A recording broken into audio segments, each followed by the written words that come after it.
अभी तक हम लोगों ने ज्योमेट्रिकल आइसोमरिज्म का condition and cis trans nomenclature पढ़ा है। आज हम लोग इजेड नोमेनक्लेचर के बारे में पढ़ने जा रहे हैं, जो कि बहुत इंपॉर्टेंट रूल पे बेस्ड है। इसके अलावा हम लोग प्रॉपर्टीज ऑफ ज्योमेट्रिकल आइसोमर्स के बारे में पढ़ेंगे and some other cases in which geometrical isomers are possible, उस केस के बारे में भी पढ़ेंगे। तो आज हम लोग इजेड नोमेनक्लेचर का शुरुआत करने जा रहे हैं, इजेड नेमिंग पढ़ने जा रहे हैं। एक्चुअली इजेड नोमेनक्लेचर जिस रूल पे बेस्ड है, उस रूल का इस्तेमाल आपको यहां के अलावा ऑप्टिकल आइसोमरिज्म में भी बहुत ज्यादा होगा, और इसीलिए इस रूल को आप अच्छे से समझोगे। सबसे पहली बात यह है कि इजेड नोमेनक्लेचर किसी भी ज्योमेट्रिकल आइसोमर्स के नेम को लिखने के लिए यूज किया जा सकता है। हमने पिछली क्लास में बताया था कि अगर दोनों टर्मिनल पर जो एटम्स है या ग्रुप्स है वो मैच नहीं कर रहा है कोई भी, तब इजेड नोमेनक्लेचर यूज किया जाता है नेम ऑफ ज्योमेट्रिकल आइसोमर्स लिखने के लिए। हालांकि अगर मैच भी कर जाए, जहां पर सिस ट्रांस नोमेनक्लेचर यूज किया जाता है, उस केस में भी हम लोग इजेड नोमेनक्लेचर को यूज कर सकते हैं। तो किस तरह से हम लोग इजेड नोमेनक्लेचर का यूज करेंगे, क्या तरीका है इजेड नोमेनक्लेचर को इजेड नेमिंग करने का, वो सब हम लोग पढ़ने जा रहे हैं। देखिए, रूल ये है कि a geometrical isomers is called E isomers, is called E isomer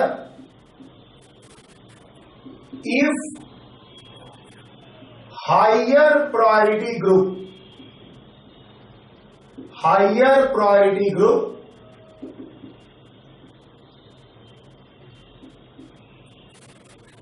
are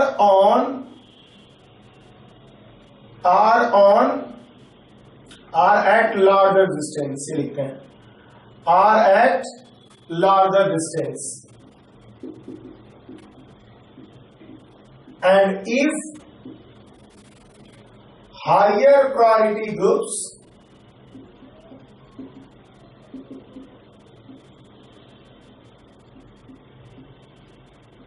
are at smaller distance,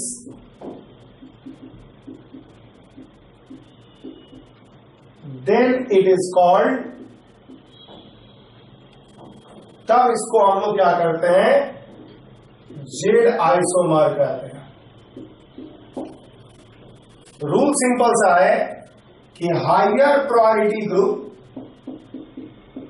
अगर सेम साइड रहा, जैसे इन दोनों में गौर कीजिएगा, इन दोनों में हायर प्रायोरिटी ग्रुप जो है ये है, इन दोनों में हायर प्रायोरिटी ग्रुप ये है, दोनों सेम साइड है, तो जेड आइसोमर। और अगर दोनों अपोजिट साइड है,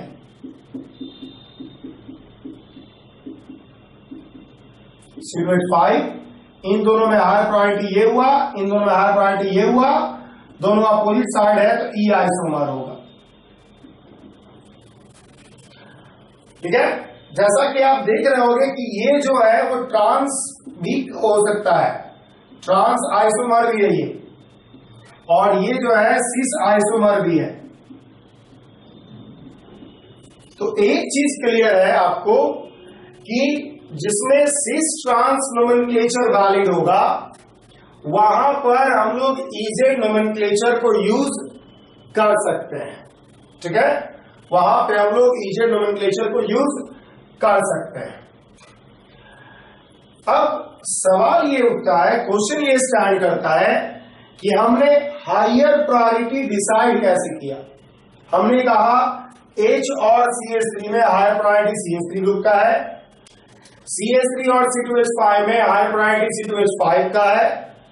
तो जो हायर प्रायोरिटी हम लोग डिसाइड कर रहे हैं किसी ग्रुप का, वो किस आधार पे कर रहे हैं, उस टर्म को, उस चीज को हम लोग को जानना होगा, उस चीज को जानना जरूरी होगा, तभी आप इजेड नोमेनक्लेचर कर सकते हो। याद रखिएगा, to decide higher priority order, या सिंपली कह सकते हो priority order of different groups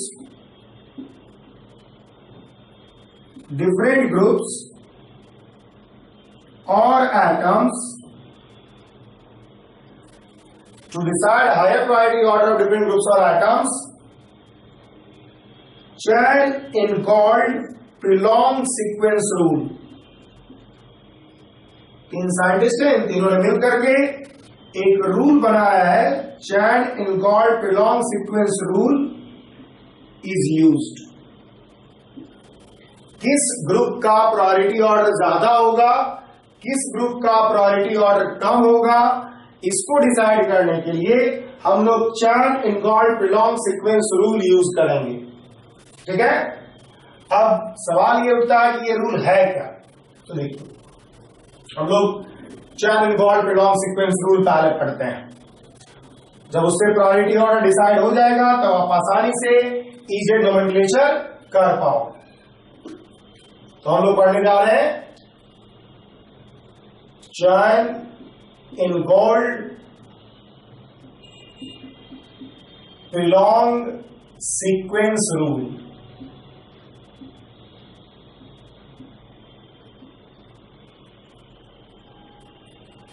Chern called prolonged sequence rule। देखिए, ये रूल का इस्तेमाल इजेड नोमेनक्लेचर के साथ साथ आरएस कॉन्फ़िगरेशन में भी होता है। आरएस कॉन्फ़िगरेशन ऑप्टिकल आइसोमर्स को समझने का एक बहुत बेहतरीन तरीका है, जो कि हम लोग ऑप्टिकल आइसोमरिज्म में पढ़ेंगे। ऑप्टिकल आइसोमरिज्म में जब आप आरएस कॉन्फ़िगरेशन डिसाइड कर रहे होगे, तब भी आपको एक प्रायोरिटी ऑर्डर का यूज करना पड़ता है, और उसको हम लोग Chern called prolonged sequence rule से ही निकालते हैं। इसमें रूल ये है, पहला पॉइंट यही है कि अगर आपको अलग अलग एटम्स का प्रायोरिटी ऑर्डर डिसाइड करना हो, तो उस एटम का प्रायोरिटी ऑर्डर ज्यादा होगा जिसका एटॉमिक वेट ज्यादा हो। ठीक है, that atom will have higher priority order,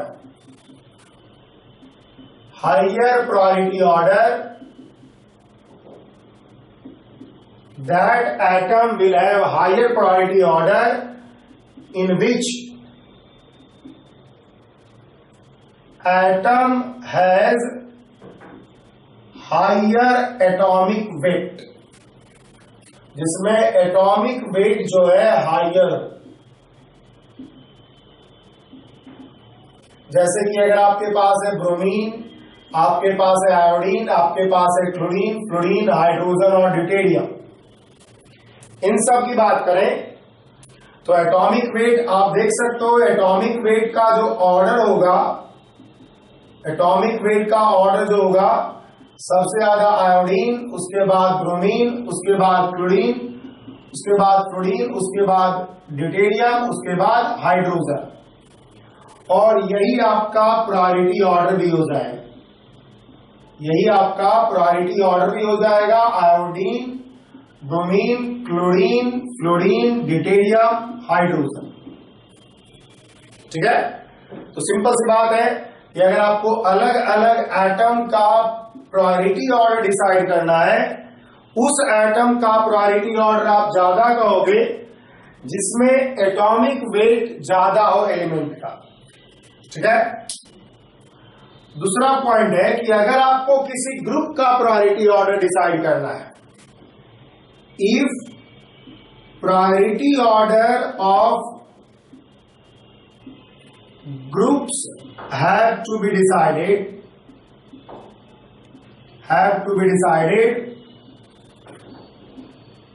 then that group will have higher priority order, that group will have higher priority order, उस ग्रुप का प्रायोरिटी ऑर्डर ज्यादा होगा, that group will have higher priority order in which first element is of higher atomic weight, is of higher atomic weight. First element अगर higher atomic weight का है उसका priority order ज्यादा होगा। जैसे आपको CH3, आपको NH2, आपको OH, इन सब में डिसाइड करना हो, या एक फ्लोरीन भी रख देते हैं, तो फर्स्ट एटम अगर हम ग्रुप का कहें, फर्स्ट एटम अगर हम लिखना चाहें, यहां है कार्बन, यहां है नाइट्रोजन, यहां है फ्लोरीन, ऑक्सीजन एंड फ्लोरीन। तो आप देख सकते हो कि प्रायोरिटी ऑर्डर जो होता है, चूंकि एटॉमिक वेट के डायरेक्टली पोस्टल है, पहला एटम के अनुसार आपको दिख रहा होगा CH3 से ज्यादा NH2 का, NH2 से ज्यादा OH का, OH से ज्यादा फ्लोरीन का। तो फ्लोराइड का प्रायोरिटी ऑर्डर सबसे ज्यादा होगा और CH3 का, मिथाइल ग्रुप का प्रायोरिटी ऑर्डर सबसे कम होगा इन सब में। ठीक है। अब अगर आपको डिफरेंट ग्रुप का प्रायोरिटी ऑर्डर डिसाइड करना हो जिसमें कि फर्स्ट एटम सेम हो जाए, तब आपको सेम रूल अप्लाई करना होगा सेकेंड एटम पर। अगर सेकेंड एटम भी सेम हो जाए तो सेम रूल अप्लाई करना होगा थर्ड एटम पर। ठीक है। तो तीसरा पॉइंट यही है कि if different groups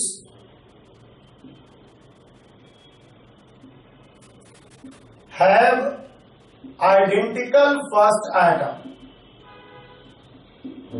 if different groups have identical first atom, then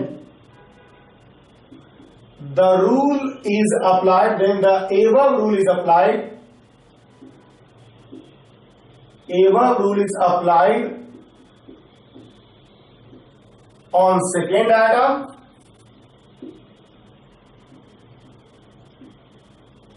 and if second atoms are also identical,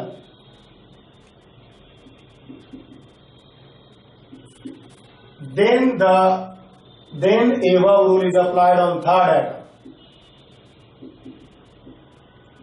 Above rule is applied on third atom. Third atom and so. अगर मान लो थर्ड भी same हो गया तो fourth atom पे apply करेंगे। तो दूसरा आपको समझ में आना चाहिए रूल कि भाई अगर एटम सेम, अगर आपका एटम सेम हो जाए पहला, तो आपको सेम रूल अप्लाई करना होता है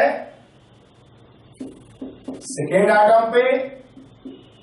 अगर फिर सेम हो जाए पहला, तब आपको अप्लाई करना होता है इस दूसरे एटम। गौर कीजिएगा, अगर आप यहां स्ट्रक्चर लिखिएगा तो आपके पास है H H H, यहां पर आप लिखिएगा तो हो जाएगा H H, फिर C H H H, यहां पर अगर आप लिखिएगा तो H C H H H। मतलब इस तरह से आप स्ट्रक्चर लिखोगे।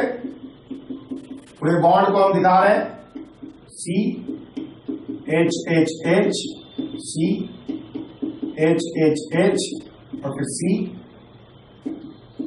H H H। ये सब केस है, इन सब में हम देखते हैं।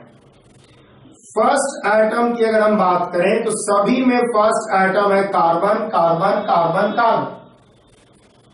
सेकेंड एटम की अगर हम बात करें तो इसमें है 3 हाइड्रोजन, इसमें 2 हाइड्रोजन और 1 कार्बन, इसमें 1 हाइड्रोजन 2 कार्बन और इसमें 3 carbon.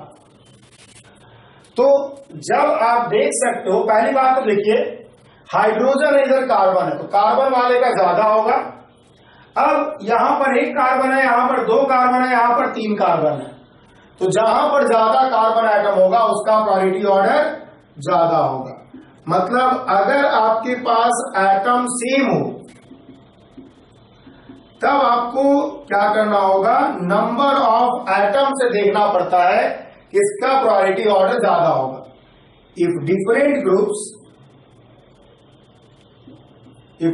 Groups have same type of atom, then total atomic weight is counted. मतलब अगर आइडेंटिकल एटम है, कार्बन कार्बन कार्बन सब में कॉमन है, तो आइडेंटिकल एटम है तो टोटल एटॉमिक वेट को काउंट किया जाता है। हाउएवर, इस बात को गौर कीजिएगा, however if different atoms are present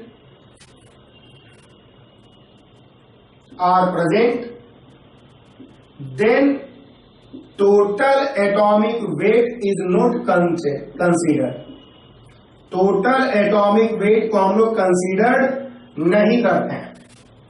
जैसे देखिए हम अगला एग्जांपल आपको बता रहे हैं।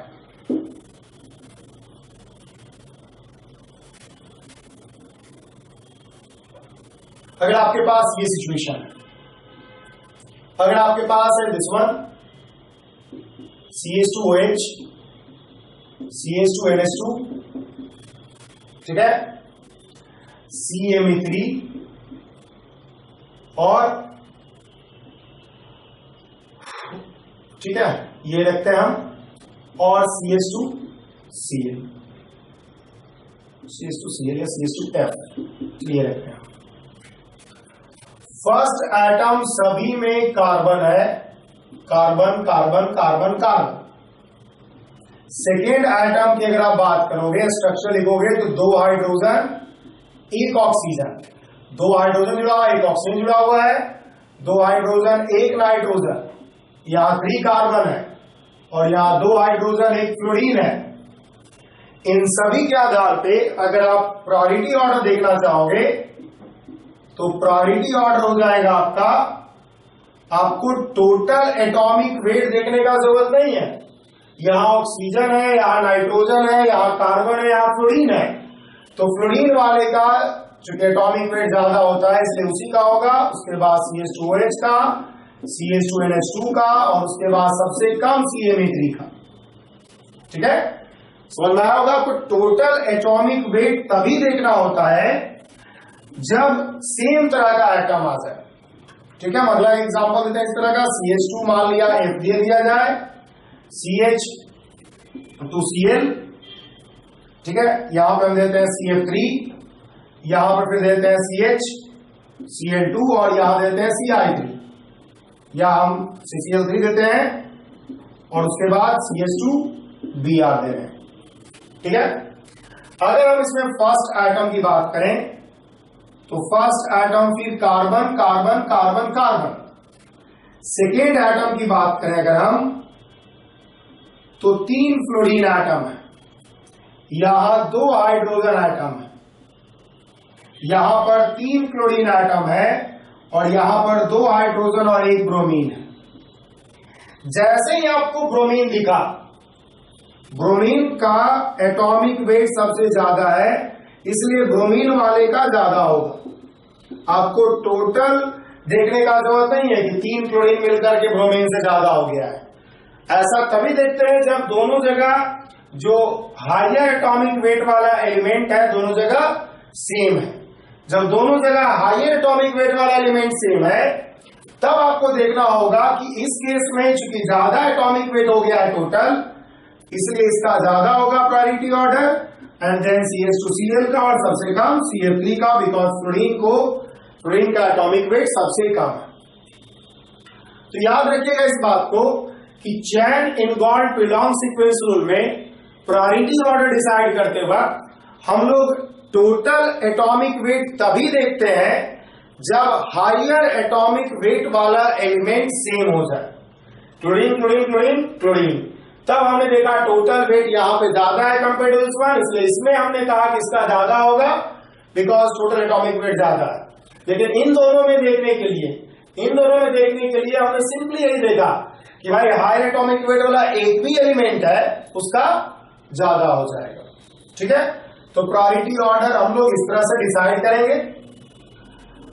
अब देखिए, अगर मल्टीपल बॉन्ड्स प्रेजेंट है, अगर आपके पास ऐसा ग्रुप है जिसमें मल्टीपल बॉन्ड्स प्रेजेंट है, तो मल्टीपल बॉन्ड को डिफरेंट तरीके से लिखा जाता है अगर आपको प्रायोरिटी ऑर्डर डिसाइड करना हो।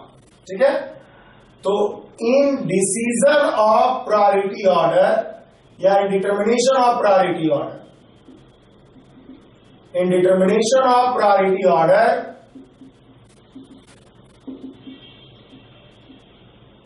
multiple bonds are treated as follows। Multiple bond को इस तरह से हम लोग ट्रीट करते हैं। मतलब क्या है, जैसे कि अगर आपके पास A डबल बॉन्ड B है, जस्ट एग्जांपल ये है, तो इसको आपको क्या करना होता है, A B और फिर B को फिर A से। अल्टीमेटली आप ये देखो, A जो है डबल बॉन्ड से B से जुड़ा हुआ है, तो A दो B से जुड़ा होगा, एक इधर भी एक इधर भी, और B भी क्या होगा, दो A से जुड़ा होगा, एक इधर A और एक इधर A। ठीक है, अगर आपके पास ट्रिपल बॉन्ड है तो आपको A जो होगा 3B से जुड़ा होगा और B भी जो होगा 3A से जुड़ा होगा, इस तरह से। जैसे कि अगर हम इस रूल को यूज करके प्रायोरिटी ऑर्डर डिसाइड करना चाहें, CH डबल बॉन्ड CH2 का, C ट्रिपल बॉन्ड CH का और C Ma3 का। ठीक है, तो आप क्या करोगे, इस तरह से करोगे, C जो H है उसको तो आप उतार ही दो और इसको तो आप उतार ही दो। अब डबल बॉन्ड के कॉरस्पॉन्डिंग आपको एक कार्बन इधर रखना होगा, एक कार्बन इधर डालना होगा। गौर कीजिए, जैसा कि आप देख रहे होंगे, ये डबल बॉन्ड है तो एक इस पे भाई डाला, एक इस पे ये डाला। चूंकि दोनों तरफ कार्बन कार्बन है तो इधर एक कार्बन डाला, इधर एक कार्बन डाला। वही बात यहां पे होगा, आप क्या करो, CH और यहां पर दो कार्बन जुड़ेगा, यहां पर दो कार्बन जुड़ेगा, और यहां पर तो आप स्ट्रक्चर देख ही रहो, CH3 और CH3 होगा। फर्स्ट एटम अगर हम यहां पर लिखें तो आपका होगा carbon carbon carbon. Second atom अगर हम यहां पर लिखना चाहें तो गौर कीजिएगा, सेकेंड एटम यहां पे कार्बन हाइड्रोजन और कार्बन, ये फर्स्ट है तो ये सेकेंड होगा, तो कार्बन कार्बन हाइड्रोजन। यहां पर फर्स्ट है तो second second second, carbon carbon carbon, और यहां भी कार्बन कार्बन कार्बन। गौर कीजिए, सेकेंड एटम के आधार पे आप इन दोनों को डिसाइड नहीं कर पाओगे। ये ऑब्वियस है कि इससे ज्यादा होगा इन दोनों का प्रायोरिटी ऑर्डर, बिकॉज सेकेंड में आप देख सकते हो 2 कार्बन है, यहां पर सेकेंड एटम में 3 कार्बन है। इन दोनों में अगर आपको कंपेयर करना होगा तो थर्ड एटम आपको देखना होगा। जो थर्ड एटम अगर आप देखोगे तो सेकेंड से जो जुड़ा हुआ है 3 2 हाइड्रोजन, एक 2 कार्बन एक हाइड्रोजन, यहां पे 9 हाइड्रोजन। इस आधार पे आप आसानी से डिटरमाइन कर सकते हो कि प्रायोरिटी ऑर्डर सबसे ज्यादा इसका, उसके बाद इसका, उसके बाद CH डबल बॉन्ड CH2 का। यही प्रायोरिटी ऑर्डर हो गया। तो याद रखिएगा कि प्रायोरिटी ऑर्डर डिसाइड करते वक्त मल्टीपल बॉन्ड को इस तरह से ब्रेक कर दिया जाता है। मल्टीपल बॉन्ड को इस तरह से ब्रेक कर दिया जाता है ताकि आप आसानी से प्रायोरिटी ऑर्डर डिसाइड कर सको। हम कुछ और एग्जांपल आपको देते हैं, तो देखिए,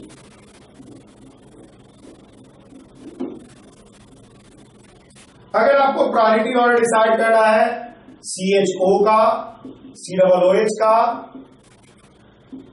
और उसके बाद है OH का, और उसके बाद है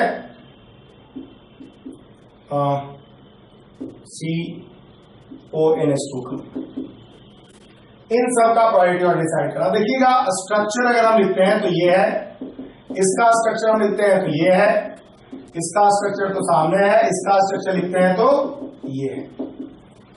मल्टीपल बॉन्ड्स को आप ब्रेक करोगे उसी तरह जैसे आपको बताया गया, C पहले तो आप ये उतार दो, और इस डबल बॉन्ड कॉरस्पॉन्डिंग इधर भी एक कार्बन, इस पे एक ऑक्सीजन, इस कार्बन पे 2 ऑक्सीजन जुड़ा हुआ है, इस ऑक्सीजन से 2 कार्बन जुड़ा हुआ है। पहले आप सिंगल बॉन्ड का उतार दो, मल्टीपल बॉन्ड के लिए आप इधर कार्बन, इधर एक ऑक्सीजन दे दिए, इधर आपके पास OH है, इधर आपके पास O और कार्बन है, इधर O है, इधर NH2 है। तो अगर हम फर्स्ट एटम को कंपेयर करना चाहें तो कार्बन कार्बन ऑक्सीजन कार्बन, इस फर्स्ट एटम के आधार पे ही OH का प्रायोरिटी ऑर्डर सबसे मैक्सिमम हो चुका है। अब उसके बाद सेकेंड एटम भी अगर आते हैं हम, तो सेकेंड एटम यहां पर है ऑक्सीजन ऑक्सीजन हाइड्रोजन, यहां पर है ऑक्सीजन ऑक्सीजन ऑक्सीजन, यहां देख दो तो यहां पर है ऑक्सीजन ऑक्सीजन नाइट्रोजन। तो जैसा कि आपको दिख रहा होगा कि प्रायोरिटी ऑर्डर आप डायरेक्ट लिख सकते हो इसी के आधार पे। सबसे ज्यादा प्रायोरिटी ऑर्डर हो गया OH का, क्योंकि पहला एटम ये हाई एटॉमिक वेट का है। उसके बाद इन सभी केस में COOH में 3 आपके पास OH है, मतलब O है। उसके बाद CONH2 में 2 O है, 1 नाइट्रोजन है, और इसमें CHO में 2 O है और 1 हाइड्रोजन है। तो इस तरह से आप प्रायोरिटी ऑर्डर आसानी से निकाल लिए डिफरेंट ग्रुप का। हम कुछ और एग्जाम्पल आपको देते हैं।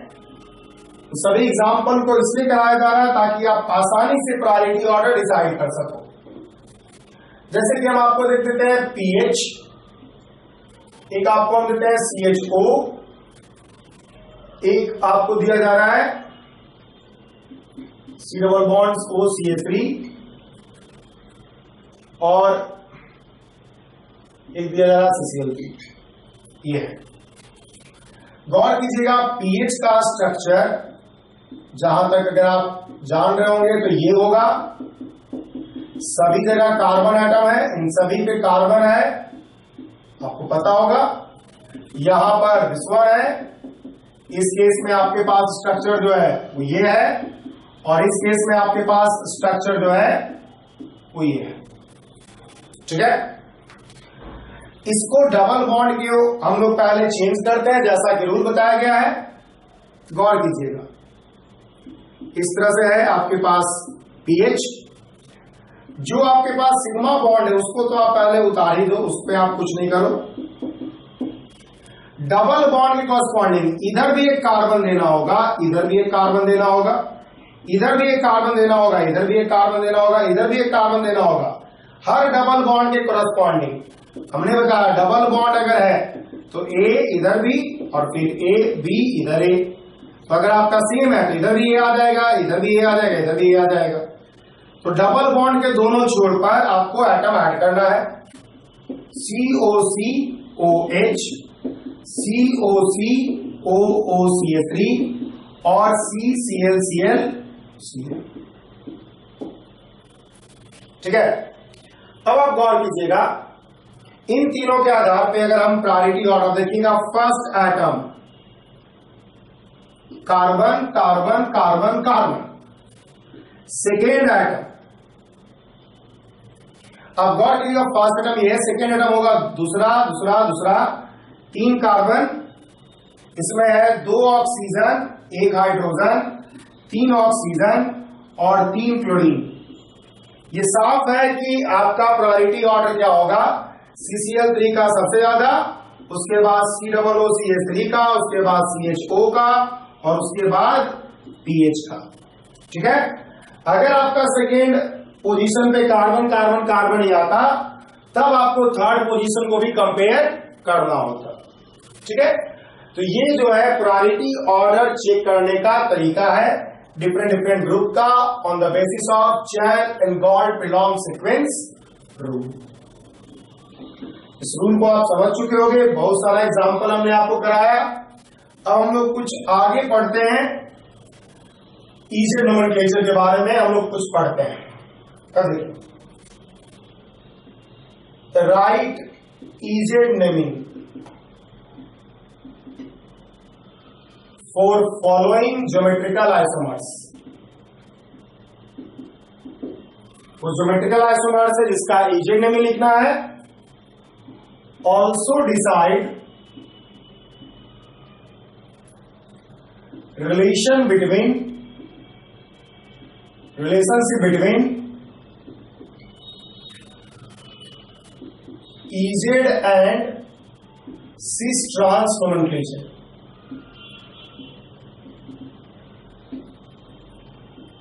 HCCl double bond Cl Br, ठीक है, HCCl double bond C BrCl, CH3 C2H5 double bond CH3 C2H5, और उसके बाद फिर CH3 C C2H5 double bond C C2H5 और CH3, CHO C double bond OH C C double bond OH और NH2, CHO C OH double bond C NH2 और COOH। इन सभी में आपको इजेड नोमेनक्लेचर लिखना है और सिस ट्रांस लिखना है अगर पॉसिबल है तो। गौर कीजिएगा, इन दोनों में हायर प्रायोरिटी ऑर्डर है इसका, इन दोनों में हायर प्रायोरिटी ऑर्डर है इसका, दोनों एक साइड, मतलब जेड आइसोमर, और जैसा कि देख रहे होगे सेम ग्रुप अपोजिट साइड है, तो इसलिए इसका नाम ट्रांस आइसोमर भी होगा, ट्रांसफॉर्म भी होगा। इसका प्रायोरिटी ऑर्डर वाला अपोजिट साइड मतलब ई आइसोमर और सिस आइसोमर भी होगा ये। तो यहां दिख रहा होगा कि जेड वाला जो है ट्रांस आइसोमर है और ई वाला जो है सिस आइसोमर है। इन दोनों में अगर आप देखोगे तो हायर प्रायोरिटी ये है, इन दोनों में देखोगे तो हायर प्रायोरिटी ये है, दोनों सेम साइड है, तो जेड आइसोमर, और यहां पर देखोगे आप सिस आइसोमर भी है क्योंकि दोनों सेम साइड है। इन दोनों में क्या होगा, अपोजिट साइड है तो ई आइसोमर और ई आइसोमर है। इसके बाद आप देखिएगा, गौर कीजिएगा कि अपोजिट साइड होने का कारण ट्रांस आइसोमर। तो आप गौर कीजिएगा कि एक जगह जेड जो है ट्रांस है, एक जगह जेड जो है सिस है, इसलिए जेड जो है वो सिस भी हो सकता है, ट्रांस भी हो सकता है, नहीं भी हो सकता है कुछ। उसी तरह से ई भी सिस भी हो सकता है, ट्रांस भी हो सकता है, नहीं भी हो सकता है कुछ। इसलिए कोई डिफिनिट रिलेशन नहीं होता है जेड और सिस ट्रांस और ई और सिस ट्रांस में, ठीक है। अगर बराबर है दोनों तरफ तो सिस ट्रांस नोमेनक्लेचर होगा। जैसे देखिए यहां पर इन दोनों में हायर प्रायोरिटी ये है और ये है, तो होगा जेड आइसोमर, यहां पर सिस आइसोमर डिफाइन नहीं होगा, सेम ग्रुप है नहीं, और ये होगा ई आइसोमर। थर्ड केस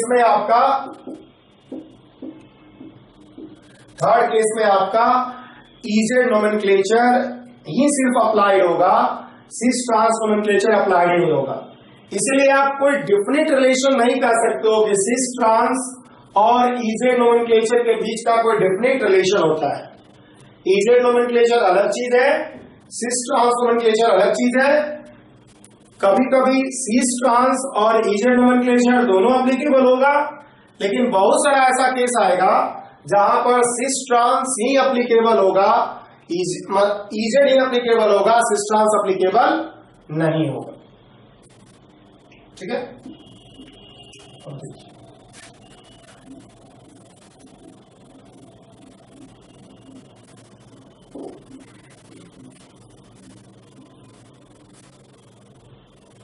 और देखिए हम लोग कुछ प्रॉपर्टीज पढ़ते हैं ज्योमेट्रिकल आइसोमर्स का।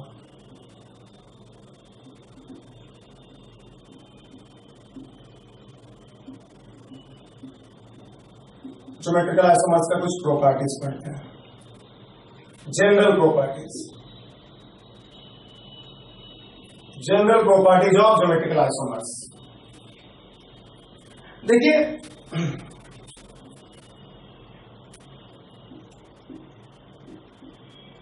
अगर हम general properties of geometrical isomers को कंसीडर करें तो पहला है इन जनरल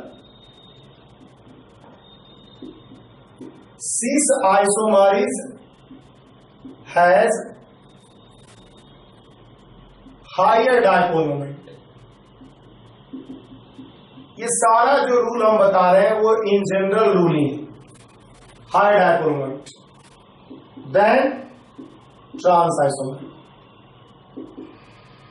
ट्रांस आइसोमर से सिस आइसोमर का जो डायपोल मोमेंट होगा वो ज्यादा होगा। जैसे देखिए HCCl HCl और HCCl डबल बॉन्ड ClH। यहां पर देखिएगा आप ये है और ये है तो म्यू नेट ये हो जाएगा, म्यू म्यू है। यहां पर देखिएगा म्यू इधर है और इधर म्यू है तो आपका म्यू नेट यहां पर क्या हो जाएगा, 0 हो जाएगा। ठीक है, तो यहां नेट रिजल्टेंट 0 हो गया म्यू का, यहां ये हो गया। हालांकि ये सब जनरल रूल है, मतलब सिस आइसोमर जो हो गया is polar and trans isomer is non polar. हालांकि एक्सेप्शन मिल सकता है, आपको बहुत सारा ऐसा एक्सेप्शन होगा जिसमें कि ट्रांस आइसोमर को डायपोल आ जाएगा। जैसे कि देखिए आपके पास है Cl C CH3 double bond C, उसके बाद है H, उसके बाद है CH3। यहां पे डायपोल इधर है, इधर है, इधर है और इधर है। यहां म्यू नेट अगर हम बात करें और आपके पास यहां पर म्यू नेट की अगर हम बात करें तो यहां पर जैसा कि ट्रांस में ये दोनों कैंसिल हो गया, यहां म्यू नेट ज्यादा होगा, इसका म्यू नेट सिस से ज्यादा हो जाएगा म्यू नेट ट्रांस का। तो ये जो रूल है इन जनरल जो होता है सिस आइसोमर जो होता है पोलर होता है, ट्रांस आइसोमर नॉन पोलर होता है, ये कोई हार्ड एंड फास्ट रूल नहीं। आपको हमेशा फ्लेक्सिबल होना होगा इन सभी रूल्स के अनुसार, रूल्स के लिए। कभी कभी उल्टा भी हो सकता है, इसलिए आपको ये ध्यान रखना जरूरी है कि किस केस में क्या देखना चाहिए, कैसे देखना चाहिए। ठीक है, इसलिए रटोगे नहीं, आप समझोगे। अब देखिए सेकेंड पॉइंट है melting point and boiling point. दूसरा पॉइंट है melting point and boiling point.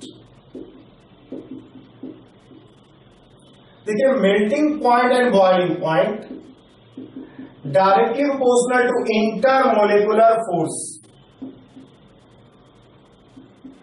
और जो कि डायरेक्टली प्रोपोर्शनल होगा पोलर नेचर। ठीक है, हाउएवर एक और बात बता दें आपको, melting point also depends on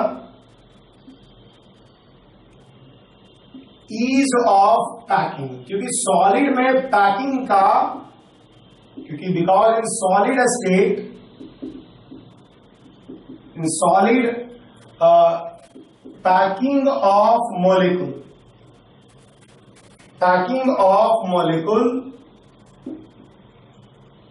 has importance. Packing of molecule का अपना एक इंपॉर्टेंस। अगर आपके पास है सिस तो इसका स्ट्रक्चर अगर आप लिखोगे तो आपके पास स्ट्रक्चर होगा इलेक्ट्रॉन क्लाउड का दिस वन। अगर आपके पास है ट्रांस तो इसका स्ट्रक्चर होगा लीनियर, लीनियर से, ठीक है, कर्व से। ये सिस हुआ और ये ट्रांस हुआ। तो इसलिए ट्रांस भले ही नॉन पोलर है, मतलब in trans form packing is strong, packing is better, packing is better, and hence its melting point is higher, although it is non-polar.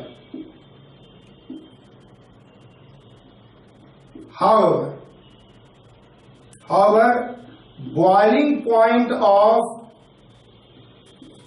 cis जो होता है वो ज्यादा होगा boiling point of trans, because cis is polar. Cis is in general polar. cis होगा generally क्या होता है, पोलर होगा। और इसलिए बॉइलिंग पॉइंट, ये सब जनरल रूल है, ये सारा जनरल रूल है, एकदम कोई हार्ड एंड फास्ट नहीं रूल है। कभी कभी ऐसा हो सकता है कि बॉइलिंग पॉइंट ट्रांस का ही ज्यादा हो जाए अगर ट्रांस ज्यादा पोलर है, ठीक है। तो बस ध्यान कंसेप्ट यही है कि melting point, boiling point, intermolecular force मतलब पोलर नेचर पे डिपेंड करता है डायरेक्टली, लेकिन मेल्टिंग पॉइंट के लिए ईज ऑफ पैकिंग भी देखना जरूरी है। Ease of packing linear structure में ज्यादा आसान होगा, ज्यादा आसानी से पैकिंग होगा लेयर बाय लेयर। इस कर्व्ड स्ट्रक्चर में मुश्किल होगा पैकिंग, और इसलिए इसमें जो होगा मेल्टिंग पॉइंट ज्यादा हो जाएगा, इसमें मेल्टिंग पॉइंट कम हो जाएगा। तो एक केस ये भी है मेल्टिंग पॉइंट, बॉइलिंग पॉइंट का। Third property important, solubility. दूसरा प्रॉपर्टी है solubility.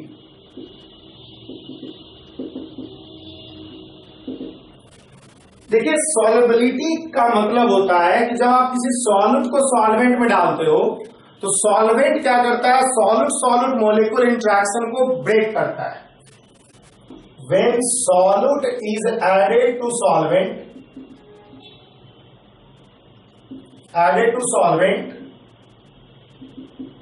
Solvent break solute solute interaction, solute interaction due to which solubility occur, जिसके कारण से solubility होता है। इसका सीधा मतलब है कि extent of solubility inversely proportional होगा intermolecular strength। इंटरमोलिकुलर स्ट्रेंथ अगर ज्यादा है, अगर इंटरमोलिकुलर स्ट्रेंथ ज्यादा है तो सॉलिड सॉलिड बॉन्ड नहीं टूटेगा और इसलिए सॉलिबिलिटी क्या होगा, कम होगा। अब आप जानते हो दिस इंप्लाई दैट सॉलिबिलिटी जो होगा वो क्या होगा, ट्रांस वाले का ज्यादा होगा compare to cis in general, because trans is non-polar and hence weak interaction between them is present, weak interaction between them is present। तो इस तरह से solubility जो है आप देख सकते हो कि इंटरमोलिकुलर जो स्ट्रेंथ है उसकी इनवर्सली प्रोपोर्शनल है, ठीक है। जिसका इंटरमोलिकुलर स्ट्रेंथ ज्यादा होगा उसका सॉल्युबिलिटी कम होगा। तो यही सारा फैक्टर्स जो है, कुछ प्रॉपर्टीज हमने ज्योमेट्रिकल आइसोमर्स का लिखा, ठीक है, जिसको कि आपको माइन्यूटली कैलकुलेट करके डिटरमाइन करके देखना चाहिए किसका सॉल्युबिलिटी ज्यादा होगा किसका कम होगा। ये सब इन जनरल रूल लिखा हुआ है, हो सकता है कि एक्सेप्शन हो सकता है कि उल्टा हो, इसलिए सब रटने का जरूरत नहीं है, बल्कि समझो चीजों को और समझ के आप आंसर दोगे कि किसका ज्यादा होगा किसका कम होगा।